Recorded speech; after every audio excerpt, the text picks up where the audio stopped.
Abundance is what? A lot of. So what is there a lot of around you? There's a lot of water, there's a lot of air, there's a lot of clouds, there's a lot of mountains, there's a lot of ocean, there's a lot of sand. So I want you to feel the abundance everywhere around you, but I don't want you to discount or ignore the financial abundance that you have in your life and that you've experienced in your life, right? So right now in this moment, you might look in your bank account and say there's not a lot in there, or maybe it's an overdraft, or maybe you're in debt. And your human condition, your ego mind will say, oh, how did you get there? How did you do that? What's wrong with you? You're just not good enough. You messed up. You made a mistake. You did something wrong. You did something bad. This is what the human will try to tell you. But that is only true if you believe it. Who said being in debt's a bad thing? Who said a bank account without much in it is a bad thing? According to who? To really, really tap into prosperity is to be in a state of financial flux. And what I have learned is that some of the wealthiest people, I have met a lot of wealthy people over the past couple of years. They don't have huge bank accounts full of money sitting there. They go into debt in amounts that some of us would like, what? You just got $100 million line of credit? And some of us are like, oh, $3,000 in debt. What am I going to do with myself? They have a different perspective on money, a different belief. And so to them, debt's not a bad thing. They're not looking at debt going, oh man, I'm $25,000 in debt. How dare I? What an awful human I am. You don't have to believe that about yourself. You really don't. The experience can be whatever you desire it to be. So what I'm saying is, I want you to be abundance, and I want you to see how much abundance you have moved in your life. I did an exercise once on a live event where I had everybody go through their lifetime and add up all the money they've made in their lifetime. This one woman was like, Kathleen, I've made $2 million in my lifetime. And I was like, wow, that's a lot of money, isn't it? That's pretty phenomenal. But we look at, well, where the heck is the $2 million? I lost it. I squandered it. I wasted it. What? You circulated it. You used it. It's a tool. It's a resource. It is meant to be used. It's meant to be circulated. So this is what I mean by like changing some of your beliefs. It just is. And the decision to perceive it in a certain way is what makes it so. And so lack and limitation is a belief that something's wrong. It's bad, that we need to think differently. Abundance and prosperity is that there's a lot of. So I can literally be like, okay, well, there's a lot of money in this world, isn't there? Can we argue with that? Are we running out of money as a society? No. So we want to tap into that. So the world has a lot of money, but we don't. That's the belief I want you to switch. We want to be like, I am open to receive. Money is on its way to me. I am a vibrational match. I am abundance. And just saying money loves me. Money loves me. Here we go, money. Come to me. That's not going to work. I'm sorry. I disagree with that. Just simply believing that money loves you is not going to be one magic belief that's suddenly going to bring it to you. There is so much more. Because when you're saying money loves me, but you believe that it's hard to get and you have to work really hard to make it and there's never enough and you can't afford this and you can't afford that and this is too expensive and you can't pay your bills. The statement of money loves me, it's not true for you. It can be true, but it's not currently true, so you won't experience it. So what I want you to do is I want you to be abundance today, right now, and then be a vibrational match to the abundance experience that you want to have in your life. So I was $50,000 in debt when I started my coaching business, when I launched this. And I was so excited about the millions of dollars that were on their way to me from my imagination, the millions of dollars I was dreaming about, that I was asking for, that I would love, that I had no feeling about the $50,000 debt. I had no feeling. Because in my head, it was gone. Millions are coming. Why am I going to stress about the 50K when millions are coming? But most of us are in, well, I have to worry about the 50K because I'm not so sure the millions are coming. I want them, but I'm not convinced. You must be convinced. And this is what I help people do, is convince themselves they're millionaires, and then they will have that experience. We're going to convince you. Well, you're going to convince yourself. I can't really convince you. Perspective on the lottery. The lottery is an interesting thing, isn't it? The lottery is an interesting thing. People are like, well, I'm going to manifest winning the lottery. And I said, okay, do it. In order for me to manifest $32 million in my business, I was wide open to receive the idea that it's going to come in any and all ways, through any and all vehicles and vessels. Here we are. My mind was wide open to it. I could have absolute faith and belief that it was going to move in that way. But with the lotto, the most limiting thing is there's a one winner out of how many people that have bought tickets. So your mind, you have got to convince your mind with absolute certainty you are the one winner of that lottery. And that is the one way your money is going to come. And when you are absolutely convinced with absolute faith that you are the one winner, you can manifest it. But the problem is your mind going to believe it? That's the thing. I want to accept beliefs that are absolutely, without a shadow of a doubt, possible. The other thing is, for me, with the lotto, I care more about impacting this world than I do about the money. So I would never set a goal to win the lotto because I want to change the world. Could winning the lotto change the world? Sure. But like, my life has a purpose. It has a calling. I want to serve in this way, and I want to be open to receive in this way. And so that's the way in which I've chosen. But first, I want to just talk about identity, because I want to make it super, super clear that the manifestation of more abundance in your life has to do with a personal growth and development ascension related to who you think you are. So the best analogy that I have seen that has worked for me, and this just came from my own head, Source Energy said, this is a good example, Kathleen. So we create a vision board. We decide we want a multi-million-dollar home. We want a hot tub. We want to travel to the Philippines. We want to have a G-Wagon and a Louis Vuitton purse. And we want to donate and sponsor a village in Africa. And we want to have a cottage on the water. And we want to take our kids to Hawaii for 3 weeks, et cetera, et cetera, et cetera. We create the vision on the vision board of the life that we want, the lifestyle that we desire, to create the demand to allow the money to flow to and through us. And so for me, that's the vision board I created. Some of those things weren't really what I wanted, but a lot of it was. And so I created this vision board, and then I looked at it and I went, okay, vision board, here we go. Let's have this beautiful life. And then I was a nurse making $100,000 a year, working full time, making $40 an hour. Where's the multi-million-dollar house and the trips to Dubai and the G-Wagon and the Louis Vuitton bags? Like, where's the money going to flow through for that? Like, my nursing career? Am I manifesting an increase in nursing wages across the country? No. I have to become a different version of myself that I am not yet. I have to choose to do something different. I have to choose to be open to receive a new opportunity, right? That's the difference. So I had to become Kathleen Cameron, CEO, manifestation teacher, author, leader, speaker, to call in the experience on the vision board. This is the work. It's not to say that everyone has to become an entrepreneur. That's not what we're saying. We have people who have manifested job promotions in their corporate career. You're at a position here making this much money in your current career, and you desire to make this much. We can grow into the version of you that would move up into that position. So we had one woman who actually skipped two promotions, 2 executive levels. She went from making like 100 and something thousand a year to jumping up 2 levels to making $500,000 a year in her career. That's almost a 4x in her income, and went up 2 places. It could be a job at a new place, making more commission. It could be if you're in a sales position, where right now you sell, something once a week, and we're going to get you to a place where you sell something once a day. You might have a store that profits $100,000 a year. We're going to manifest $1 million a year in profit through your store.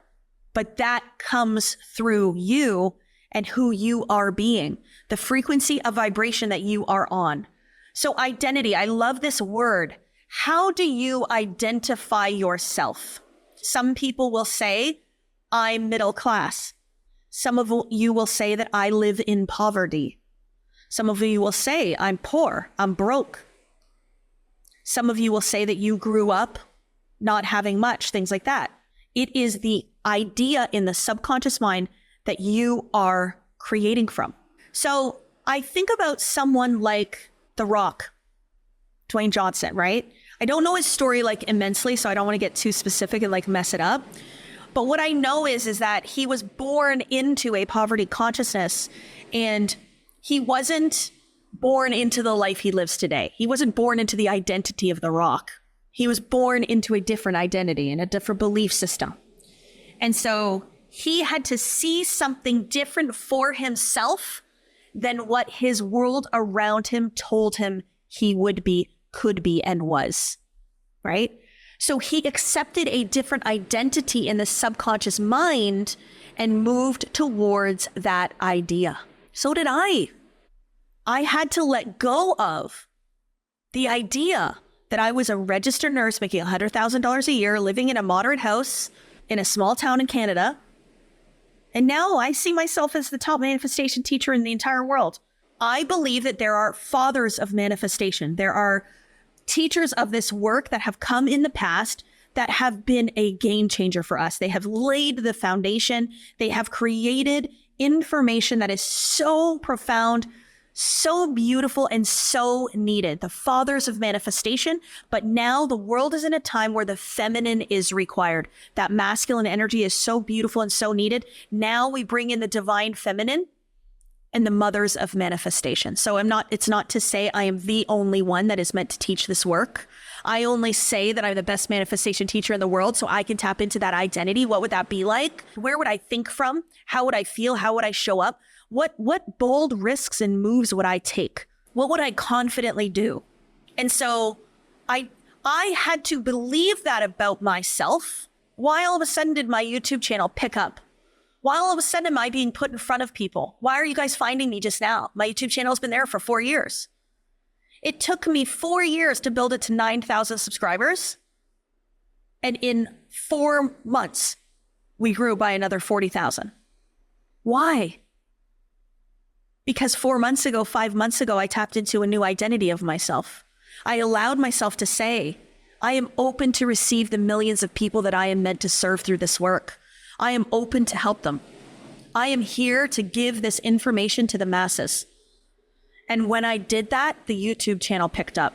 Every decision that we make inside of us creates a ripple effect in the world outside of us. And to think that you are not important, you are not worthy, you are not good enough, you can't make this kind of impact, who do you think you are? How dare you? You are so important. You are so valuable. Your presence makes a difference to this event right now. Every single one of you. Take you out of it, it's a different experience. You are important. And I say that because I'm a woman who didn't believe she was important, who wanted to leave this world, who did not believe she was worth even being here, that I would be better to be gone than to be here to serve. What did I do? I changed my mind. I changed my mind. I do believe I'm worthy. I do believe I'm important. I do believe I can make an impact. And I do believe that I can help you. But I had to choose to change my mind. Yes, I want every single one of you to tap into a higher level of wealth in your life. Yes, I want you to experience abundance. Yes, I want you to have all the finer things. I want you to experience abundance and luxury and freedom and wealth. But more so, I want you to know your worth. I want you to make a difference. I want you to sit here and say, I really want to help people. And I want to be abundantly compensated for it. But I really want to make a difference. And I really want to help people. And I think I can do it. And I'm going to do it. I'm going to make a decision to do it. So like The Rock, who made a decision to see himself differently outside of his current identification. He identified himself one way, and he decided to identify himself in a new way. So this is what I want you to go within and to ask. Who am I? Why am I important? Why am I valuable? How can I help people? How can I make a difference? really, really notice that the way in which you see yourself is the way in which the world will see you. You guys are such a beautiful reflection for me. I will write something down, a way that I want to see myself, a way that I want to serve, an impact that I want to make. I will write it down. And I will get comments and messages literally saying back to me what I wrote down. What I wrote down. That's not by coincidence. Identity is very, very important, and it's very, very powerful. And we can't talk about money without talking about identity. There is so much in your identity that speaks volumes related to your worth, right?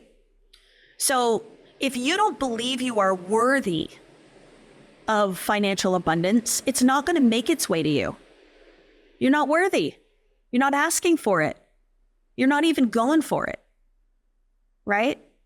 If you don't believe you are worthy of followers on your social media platform, if you don't think you're good enough for them, if you don't think anybody's going to care enough to follow you, you're not going to grow your following. You have to believe that there is something very important about you, about your impact, about what you have to say. I say all the time, people say to me, I want to be a speaker. I want to speak on stage, and I want to speak in front of 10,000 people. And I say, okay, who do you need to be to do that? Not how am I going to get the opportunity? Like, who's going to hire me? Let's find it. Let's figure it out. No. The opportunity will come to you when you match the vibration. You're not a vibrational match. Nobody's coming to ask you to speak on a stage in front of 10,000 people because you don't think you're a world famous speaker on a stage in front of 10,000 people. When you believe you are, that's when the people will come and ask you. So who do you need to be to get up on stage and speak in front of 10,000 people? What beliefs would you have to hold about yourself in order to do that? This is a beautiful identity conversation. So think about some speakers that are out there in the world that you follow, that you love. How do they show up? What's the feeling that they're in? When you watch them, what are you thinking? Wow, they speak so well. They're so confident. They share their story. They're honest. They're vulnerable, especially motivational speakers. Honest, vulnerable, passionate, right? They believe in what they're saying. They have conviction. The other piece is they have to see the value of their words. So when you sit down to offer people information, insight, advice, when you do a speech or a keynote conversation, and you're delivering information to people, you must believe that what you are saying is true. You must believe it's important. You must believe it's powerful. You must believe that what you have to say matters and it'll help someone. Can we feel the difference in the identity there? So many of us want to sit, and I love this Brené Brown, she talked about in her docuseries, I think on Netflix, she talked about how, are you in the arena playing the game, or are you sitting in the seats watching? So are you on the stage speaking in front of 10,000 people, or are you in the audience? Listen, I do both.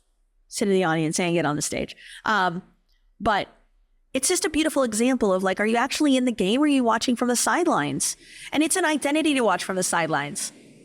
I'll never forget when I was in university, I have an on-time paradigm. So my belief system is that it's better to be on time and to never be late. And so on time means 5 minutes before it starts.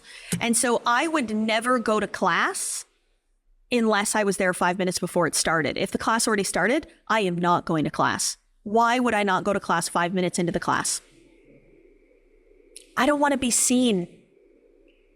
I don't want you to see me walking in late. I don't want the attention.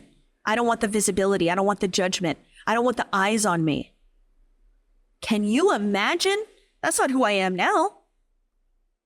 No way, because I convinced myself something different.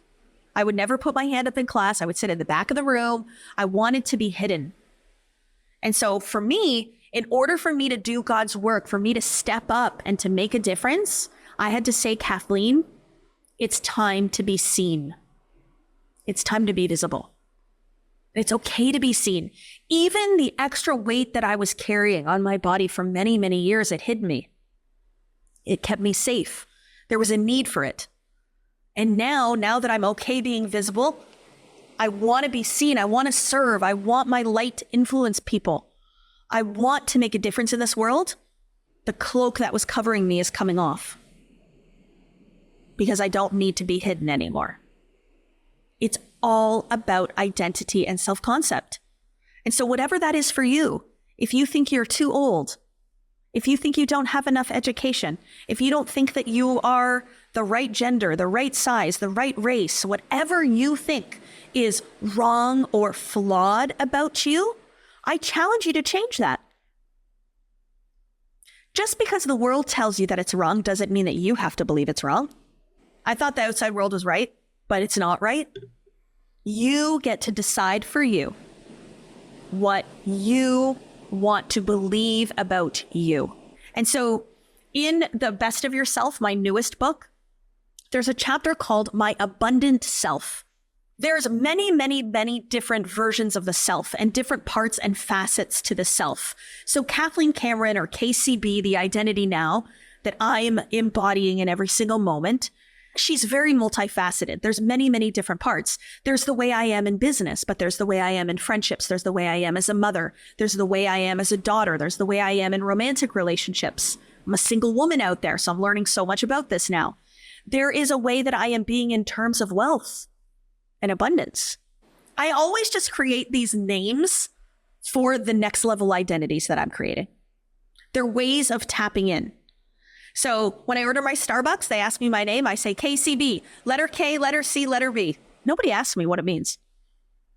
They just say, oh, okay, she's KCB. They accept the belief immediately of who I think I am because I tell them I am. But these are the things that I do to tap into the identity, the frequency of vibration of an abundant version of myself, right? So who would I be with multi-millions of dollars? Who would I be if I ran a corporation, a multi-million-dollar corporation? This is the answer. If you are the same person that you have always been, who believes the exact same thing about yourself with the same thoughts, the same feelings, taking the same action every single day, you have not embodied personal growth and development. I want you to say, Kathleen, I'm totally different. I am a different person. I think completely different thoughts. I feel completely different every single day. I move my body completely different. And then once you say that to me, then your outside world is going to change. I don't want you to tell me, oh, I'm a completely different person. My outside world tells me so. Doesn't work like that. You become an ascended, elevated version of yourself, and then your outside world changes. Most of us lose patience. So do it for the transformation. Do it for the transformation, and then the outside world will correspond. But many people will create an elevated, ascended version of themselves and identity, but they fail to look at the abundant self side. So this version of me, the identity that I hold right now about who I am, what are my beliefs specifically related to wealth? What do I believe about money? What do I believe to be true about me and money? How do me and money get along?